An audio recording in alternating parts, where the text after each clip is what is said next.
மாண்புமிகு உறுப்பினர் திரு கே.பி. முனுசாமி அவர்கள் ஒரு கோரிக்கையை வைத்து அந்த துறையினுடைய அமைச்சர்கள் விளக்கம் எடுத்திருக்கிறார்கள்.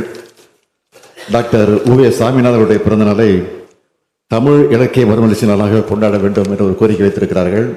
முதலமைச்சரும் பரிசீலிக்க வேண்டும் என்று கேட்டிருக்கிறார்கள். அவருடைய கோரிக்கையேற்று நிச்சயமாக வரக்கூடிய காலகட்டங்களில் தமிழ் இலக்கிய மறுமலர்ச்சி நாளாக அது கொண்டாடப்படும் என்பதை நான் உங்கள் மூலமாக தெரிவித்துக் கொள்கிறேன். அதே நேரத்தில் நம்முடைய துணை சபாநாயகர் பிச்சாண்டி அவருடைய பிறந்தநாள் என்று அவருக்கு வாழ்த்துக்களை உங்கள் சார்பில் தெரிவித்துள்ளேன்.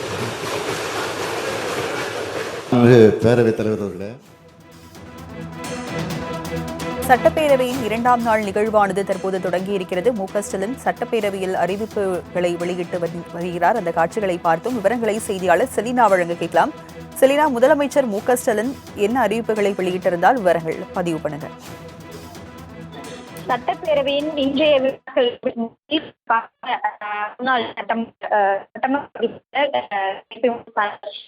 சுவாமிநாதர் ஐயர் அவர் பிறந்த நாளை தமிழ் இலக்கிய மறுமலர்ச்சி நாளாக கொண்டாட வேண்டும் என்ற கோரிக்கையை முன்வைத்திருந்தார். இதற்கு பதிலளித்து பேசிய அமைச்சர் சுவாமிநாதர் வருங்காலத்தில் இது குறித்தாக பரிசீலனை என்பது மேற்கொள்ளப்படும் என்று தெரிவிக்கப்பட்டிருந்தார். இந்த நிலையில் முதலமைச்சர் மு.க.ஸ்டாலின் சட்டப்பேரவை வினாக்கள் விடை நேரத்தின் பொழுது எழுந்து பேசிய அவர் வருங்காலங்களில் தமிழ் தாத்தா வாவே சுவாமிநாதர் ஐயரின் பிறந்த நாளை தமிழ் இலக்கிய நாளாக கொண்டாடப்படும் என்றும் முதலமைச்சர் மு.க.ஸ்டாலின் தற்பொழுது சட்டப்பேரவையில் அறிவித்திருக்கிறார்.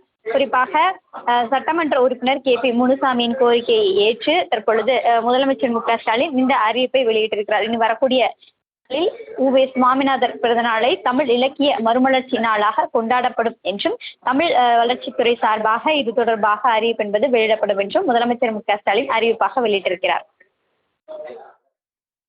தற்போதைய விவரங்களுக்கு நன்றி செலினா.